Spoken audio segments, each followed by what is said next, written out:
दादी ने कहा, एक रेगिस्तान का संरक्षक छिपे खजानों की रक्षा करता था और सच्चे दिल वालों की इच्छाएं पूरी करता था। आमिना उत्सुकता से सुन रही थी। उसकी आंखें विस्मय से चौड़ी हो गईं। उस रात जब वह तारों की विशाल छतरी के नीचे लेटी तो वह रेगिस्तान के संरक्षक के बारे में सोचते नहीं रह सकी। उसे आश्चर्य हुआ कि क्या संरक्षक का कोई संबंध उन चमचमाते क्रिस्टलों से था जो उसने छिपी गुफा में पाए थे। अगली सुबह उसने फिर से गुफा में जाने का निर्णय लिया। नुरू उसके साथ था और वे टीलों को पार करते हुए यात्रा पर निकले।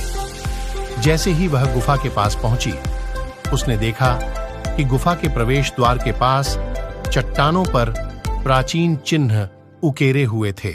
जिज्ञासावश आमिना ने उंगलियों से उन चिन्हों का स्पर्श किया। अचानक उसके पैरों के नीचे की जमीन हिलने लगी और गुफा का प्रवेश द्वार चौड़ा हो गया, जिससे एक सीढ़ी नीचे की ओर जाती हुई दिखाई दी।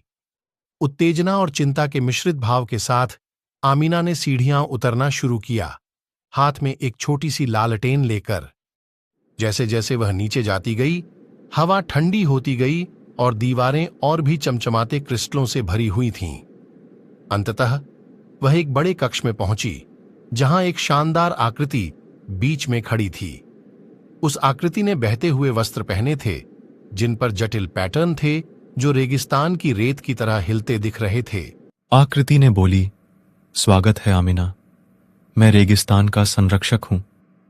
तुम्हारा सच्चा दिल और रेगिस्तान के प्रति प्रेम तुम्हें यहां ले आया है। जिसकी आवाज हवा की फुसफुसाहट की तरह गूंज रही थी। आमिना ने आश्चर्य और विस्मय की लहर महसूस की।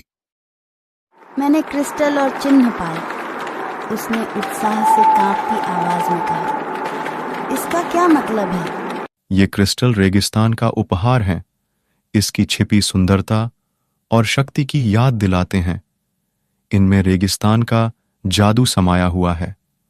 तुमने अपनी योग्यता साबित की है और मैं तुम्हें इस भूमि की रक्षा और संरक्षण की शक्ति प्रदान करता हूं। इन शब्दों के साथ संरक्षक ने आमिना को एक छोटा चमचमाता क्रिस्टल दिया। इसका उपयोग बुद्धिमानी से करो, बच्ची।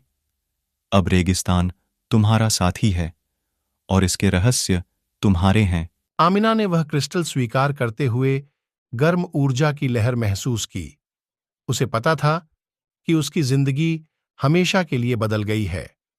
रेगिस्तान, जो पहले कठोर सुंदरता का स्थान था, उसने उसे अपना जादू दिखाया था और वह उस उपहार का सम्मान करने के लिए दृढ़ संकल्पित थी। उस दिन से आमिना रेगिस्तान की संरक्षक बन गई। अपनी नई शक्तियों का उपयोग भूमि और उसके निवासियों की रक्षा और पोषण के लिए करने लगी। उसने संरक्षक की बुद्धिमानी अपने परिवार और दोस्तों के साथ साझा की और मिलकर उन्होंने सुनिश्चित किया कि रेगिस्तान एक विस्मय और अंतहीन रोमांच का स्थान बना रहे। आमिना की कहानी ने हर किसी के दिल में एक खास जगह बना ली। उसकी यात्रा, उसके अनुभव और उसकी नई जिम्मेदारियां इस बात की याद दिलाती हैं कि सच्चे दिल से किया गया हर काम अपने साथ नए रोमांच और रहस्य लेकर आता है।